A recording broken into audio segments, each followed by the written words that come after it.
Study after study show that kids do better with shared parenting. They perform better in school. Okay. They have fewer behavior problems. Right. And if that's what the data is saying, then I think this is the best way to go. From what it sounds like this is a win for the children. It's a win for the fathers. We should go with whatever policy works out for the best of most people. And it sounds like this is that.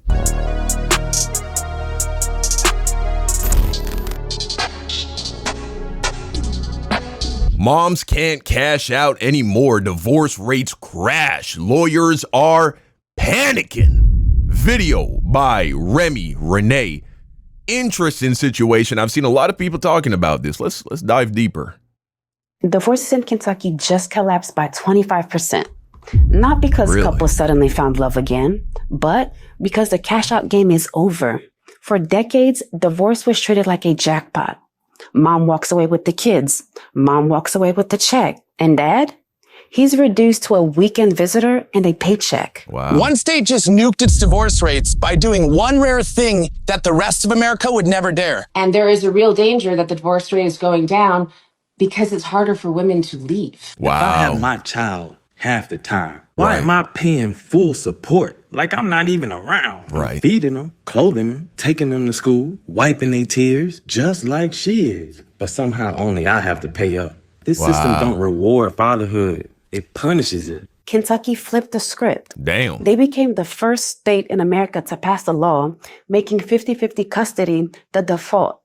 And the moment that happened, something incredible and honestly terrifying for some people. Now, I've done a little bit of research on this situation. I am no lawyer, so this is still a layman explaining it to you. But essentially, how it's always been set up is the mother becomes the primary custodian of the children, meaning it's like about an 80-20 split where the mother has custody of the child pretty much the entirety of the time, and the father would get the child something like every other weekend. If the father wanted 50-50 custody, he would then have to petition for that in court, which would, of course, rack up a bunch of legal fees. And so combine that with the expense of trying to fight this in court, it makes it almost impossible for the guy to get 50-50 custody. Or at least it makes it a lot harder, especially if the woman doesn't want that. If the woman wants to be the primary caretaker, then you're not going to get that. But with this law, the default setting is 50-50 up front. But now, in Kentucky's case,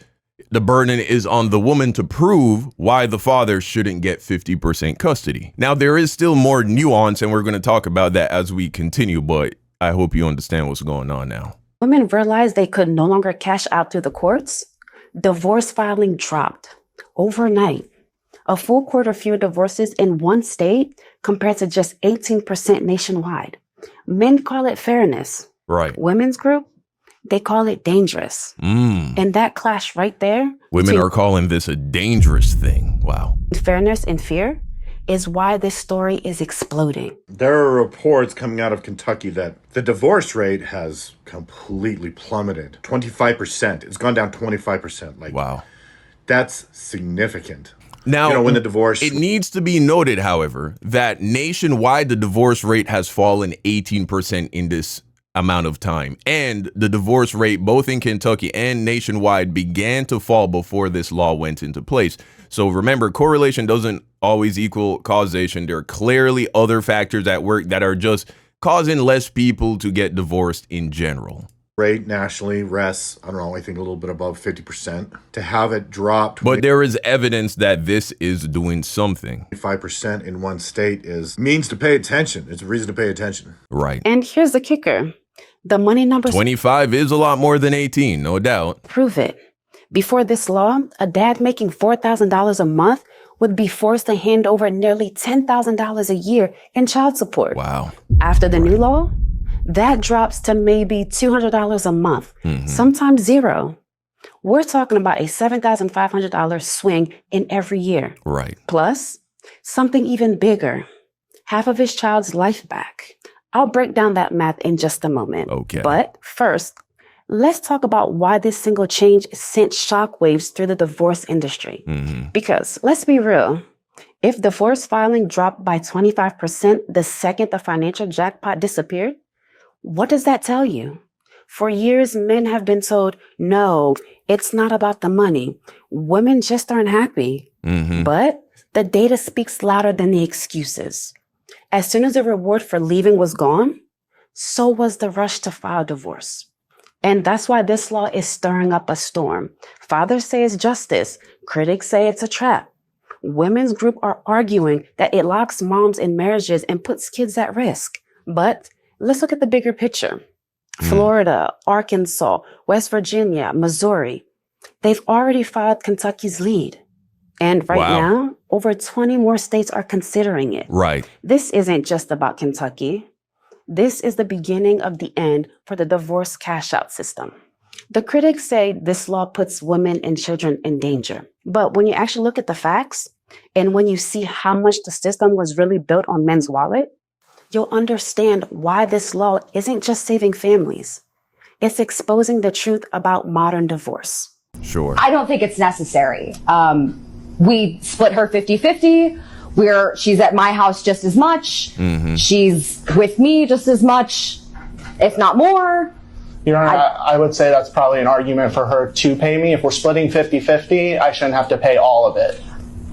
That's exactly what I was getting ready to say. So you kind of like told on yourself. So you ready to move forward with the numbers? Sure. Okay, well, let's go ahead and get ready with the numbers. So it looks like you make, like I said, $100,000 a year. Do you work overtime, or is that regularly what you make? No, I work overtime. But okay. And does that include overtime? Yes, ma'am. It's a salaried position, so it's just straight up. All right. That don't make no sense. How is it salary and overtime at the same time? Okay. Let's put some real numbers on this, because the math is what makes it undeniable. Before Kentucky passed the 50-50, the typical story looked like this. Dad makes about $4,000 net income. Mom gets the kids 80% of the time. Right. Dad gets every other weekend and maybe one dinner during the week. Okay. Under those guidelines, child support lands around 20% of his income. Right. That's about $800 a month, nearly $10,000 a year. Yeah. Gone. And remember, that's on top of insurance, school costs, and extras he still has to cover.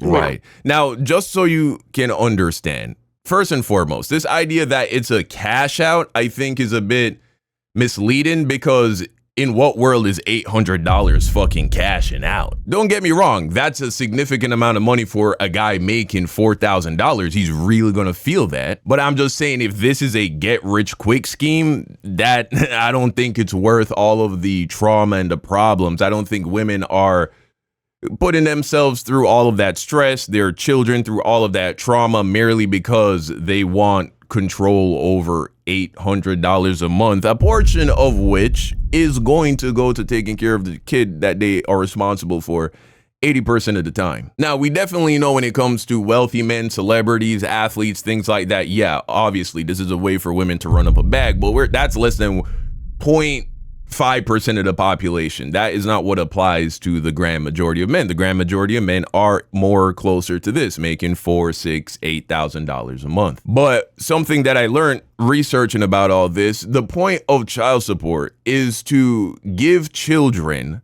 the same quality of life that they had when you were together. It's really not about how much anybody is spending on the child. The point is trying to establish some amount of balance, either trying to maintain the quality of life that the children had prior to the breakup, which is why the women often get the house.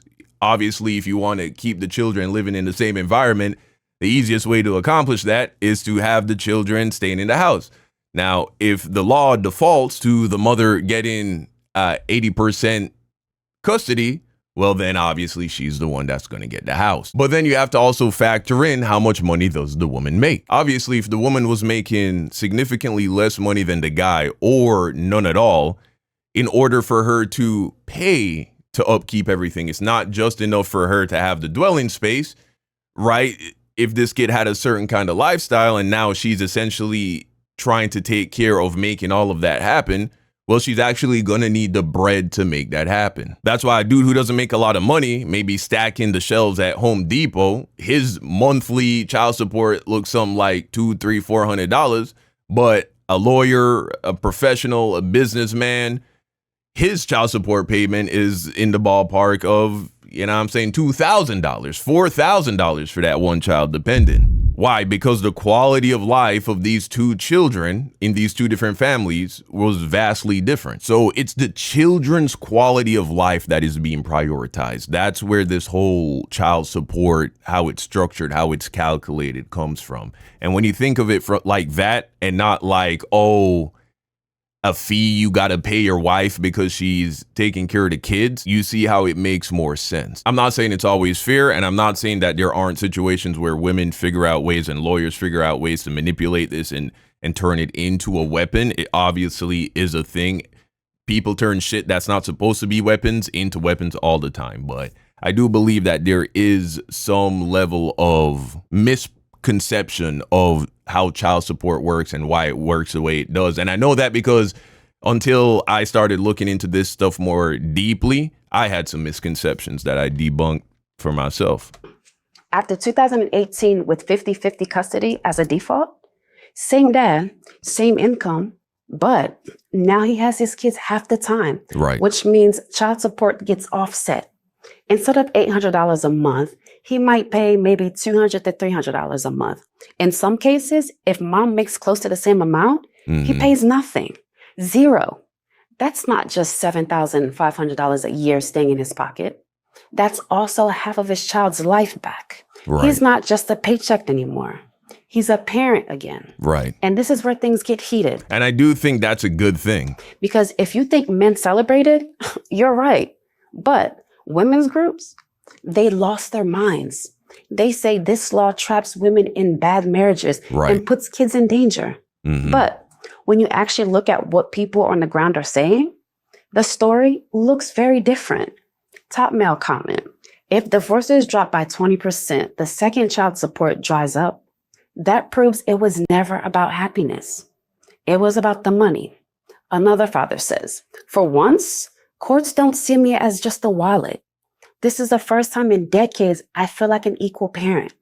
A mom's comment: I'm in a Kentucky mom group, and women are literally deciding whether to leave their husbands based off of this law. Right. It's hard for them now. Someone responds to, hard for them? You mean hard because they can't cash out anymore. This isn't trapping women. It's finally equality. This is what makes this law explosive. For men, it's not just about saving money. It's about finally being seen as more than just disposable. Right. For critics. And I think that is the biggest win out of this situation and why I do like this situation. One of the things I hate seeing the most is when a woman is preventing her ex-husband from seeing the kids, especially when that man is a good man and especially when he wants to see his kids and he's a good father. That's tragic. And so now the fact that men have an opportunity to have 50-50 custody up front, that's huge. That's awesome. So I do like that. It's the end of a system they and they get to save a little bit of bread. Benefited from for decades. And that clash, fairness versus fear, equality versus entitlement, is exactly why this debate is spreading beyond Kentucky. Because here's the part no one wants to admit. If one state can cut divorce by 25% just by removing the financial jackpot, what happens when the entire country follows? Now, not everyone cheered when this law passed. Women's group came out swinging. Right. Their biggest claim? That equal custody traps women in abusive marriages. They argue that judges sometimes overlook abuse unless the father directly harms the child. And yes, there's horror stories floating around. If the woman can prove that he's been physically abusive, that's also a way to get full custody, abusive to her. But here's the thing. This is where shit is tricky, man, because now that I'm on the inside, a lot of people commenting on this shit are people who've never been married or who aren't married. Sometimes you don't want people to know your business. Sometimes it really isn't that deep. It isn't that serious. Sometimes, you know what I'm saying, maybe it was more of a scuffle and maybe you played a big role in that scuffle happening. And so I can see how it can be hard for a woman to decide whether or not this is even something that she should be telling somebody else. Maybe it won't happen again. Maybe she was escalating the situation. So I can sympathize with how that could be a tricky situation for a woman to be in, no doubt. And just weeks later, a judge still granted him 50-50 custody. That story spread like wildfire. So, critics are painting this law as dangerous, not just unfair, but unsafe. And on the surface, it sounds scary. But when you dig deeper, you realize something else is going on here, exposing the gray areas. Here's the truth. A lot of what gets labeled domestic violence in family court falls into what lawyers call the gray area. Right. Things like yelling during an argument, breaking a dish, punching a wall. Right. See, shit like that, I feel like that's unreasonable. Even blocking a doorway, smashing a glass in the middle of a fight can be treated as DV. Now, I'm not saying those behaviors are good, but should a dad lose custody of his child because he raised his voice once? No, or broke a phone in an argument? Right. That's exactly what used to happen. Right. And that's fucked up. Before Kentucky's law, those gray areas claimed could tilt custody completely in mom's favor. Equal custody stopped that. Right. Judges now start at 50-50, meaning those small ambiguous incidents don't automatically strip a father away from his children. So most of y'all know by now that I had a restraining order put on me after 4 years. Wow. That's 4 years after the first custody battle. Mm. The whole reason why I got a restraining order thrown on me was because I did videos like this. I spoke up explaining why men are giving up on their children, why, just pretty much why, because no one cares why. But if I keep speaking, enough people will start listening to where I can try and get through to some people's heads. Yeah. Like, that's insane. You can't go and give your testimony online and you get a restraining order as if you're a threat to the safety of her. That's ridiculous. Here's what's wild. The same people who call this law dangerous are the ones who spent years shouting about equality. But the second equality means women don't get a financial advantage. Suddenly, it's oppression. I'll show you what real equality looks like in a minute and why kids actually do better under shared parenting. Sure. But first, let's check the pulse of what people are really saying. Fathers comment, "This law saved my relationship with my kids. Before, I was a visitor. Now I'm a dad again." Right. Mom. That's a win. "This is a death of a family system. Women and children will suffer." Male response? Most, I doubt, though. Death of a But system? some, maybe. No. It's the death of your free ride. This is the core battle right now.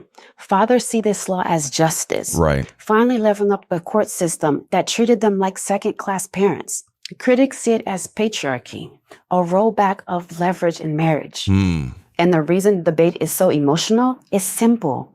When you take away the financial reward for divorce, you expose what divorce was really built on. Let's zoom out for a second, because while the critics are shouting about danger, the research paints a completely different picture. Study after study show that kids do better with shared parenting. They perform better in school. Okay. They have fewer behavior problems. Right. Well, that's great. And if that's what the data is saying, then I think this is the best way to go. It doesn't disqualify the concerns of some women, but the reality is perfection is rarely ever attained in anything, with anything in this life. And so no matter what system we come up with, there is somebody who's going to get the short end of the stick. That's just how shit goes. But from what it sounds like this is a win for the children. It's a win for the fathers. And are there violent husbands and fathers out there? Sure. But I think there are probably far more good men that are husbands and fathers, but the marriage just didn't work out, than there are abusive men who are a danger to their ex-wife and a danger to their children. And so I think majority, if we should go with whatever policy works out for the best of most people. And it sounds like this is that. They grow up with healthier views of relationships because they didn't lose a parent in the process. Right. In fact, One of the most powerful comments I saw was from a father who said, "For the first time, my kids don't feel like they're visiting anymore. Right. They feel like they actually live with me." Right. That's not amazing. just a financial win for men. That's a generational win for children. Yeah. And here's the part that's going to flip the divorce industry upside down. This isn't stopping with Kentucky. This law is spreading fast. And when it goes Yeah, I honestly believe if I had grown up in a situation where I spent half the time with my dad as I did with my mom, then I would have been better off for it. But the reality is my dad just wasn't in a situation where he could have taken 50% custody of me and my little sister. Financially, logistically, it just didn't really make sense. But there are a lot of guys out there who are in a situation where they could make it work, they want to do it, and they're not given a chance to make that happen. And so I think for those guys, a law like this is a blessing, man. Nationwide, the system built on cashing men out may not survive. As of this year, 20 more states are considering similar bills. Judges and lawmakers are calling it the new standard of equality. One Kentucky judge put it perfectly. You can't write laws for all families based off the worst case scenarios. Right, exactly. And that's what the whole, abusive father, abusive husband situation, that is what it's doing. It's trying to make a law based off of an exception. Is what this means. If one state drops divorce by 20%, shook the system, imagine what happens when dozens of states follow. We're talking about billions of lawyer fees gone, child support revenues slashed, and an entire divorce industry scrambling to survive. Yeah. One father's I think this in combination with prenups would make it so that men aren't going to be afraid as much of getting married. This isn't just equality. This is finally justice. Every state needs this law. Critics comment, this is the death of the divorce system. Women will be trapped. Male response, no. Women aren't trapped. Right. They're just not incentivized to blow families up anymore. So here's the truth men need. So some women will feel trapped, no doubt. But right. To hear. We'll continue. This isn't just about child support. It's about leverage. For decades, the divorce system gave one side all the power. The second that power was stripped away, divorce collapsed. And that's why this isn't just a local issue. It's the biggest cultural shift in family law in decades. Yeah, for sure. Which raises the real question.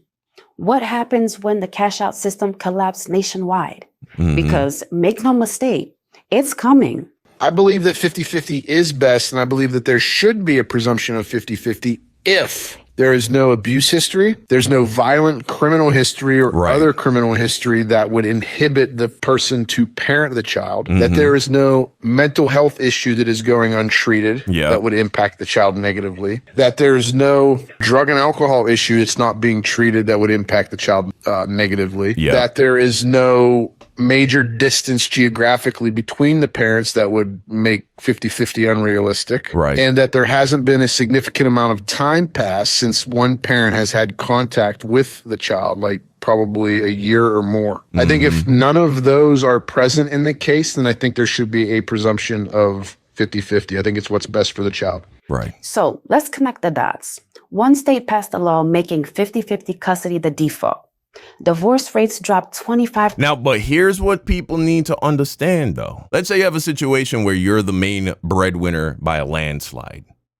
Like, let's say you really big ballin' shot caller, right? You're making upwards of $15,000, $20,000 a month. Whereas your wife, let's say she wasn't working at all. Even worse, she doesn't have any marketable skills. She doesn't have a degree. Like, the best she can do is make $3,000, $4,000 a month. Even if you get that 50-50 custody default, you're still gonna have to write her a check to help, again, give the child the same quality of life when the child is with mom as when the child is with dad. But I guess if you're making over $15,000, $20,000 a month, that might not be the biggest issue. You know what I'm saying? That might not be, if you're that kind of guy, if you know how to make 20 bands a month, bro, you can push and turn that into 25, 30, 40. You feel me? But if you're the average guy making $8,000 a month or less, this is going to be huge financially for you. No doubt. No doubt. especially if the kids are older. You know what I'm saying? You don't need to be paying for daycare or a babysitter or anything. You can continue to work as you normally do because the kids are old enough. They're going to school. They can come home from school. They're alone for a couple hours by themselves. Not a big deal. And if you work from home, well, then shit, they're not by themselves at all. And you also got to be careful not to confuse child support with the asset split that happens at the divorce, like her getting the house. If you want to protect yourself where that's concerned, well, then you're going to have to think about a prenup. And I think prenups are definitely something every man should consider before getting into a marriage. You should talk to a prenuptial lawyer, a lawyer who deals with that kind of shit, because we're no longer living in a day and age where marriage means death until death. That's just not reality anymore. So just based on my personal life experience, what I've witnessed in other people, what I've seen with my parents, what I understand about the law as a layman and as a married man who makes an okay amount of money, my recommendation, if you're a man and you make a good amount of money and you have assets going into the marriage, you should discuss a prenup. You should talk to a lawyer about getting a prenup. Secondly, don't discourage your wife from working. If you're dead set on this whole traditional marriage situation where you're refusing to let your wife work, you want the children to be homeschooled, if that's what you want, just understand you are setting yourself up for a situation where you're gonna have to pay more money to help the children maintain the same quality of life once you are divorced. If she's still working while you guys are married and she's making decent enough money, well, then that gets factored in to the amount of money that you're going to have to pay in child support, because the judge can clearly see that the woman is able to afford maintaining the quality of the life of the child, especially if she gets the house, let's say. Of course, first and foremost, you should try to make the marriage work, but we're saying in an instance where divorce is inevitable. It's happening. It's going to happen, right? And of course, the greatest solution to all of life's problems is learning how to live from the end. If you don't know how to live from the end, look it up on YouTube. There are plenty of videos explaining how to live from the end. That's more of a metaphysical, spiritual approach, though. That's more of a mindset approach to just life in general. It's how I live my life, and it's why I have been seeing success in pretty much every area of my life, and my life is going pretty well. It's not without its hiccups, but my life has been going pretty well ever since I've learned how to live from the end. So you should look into that. But this is a very interesting situation, man, a very interesting story. I'm excited to see what the comment section looks like. Let me know what you think down below. And until next time, peace out.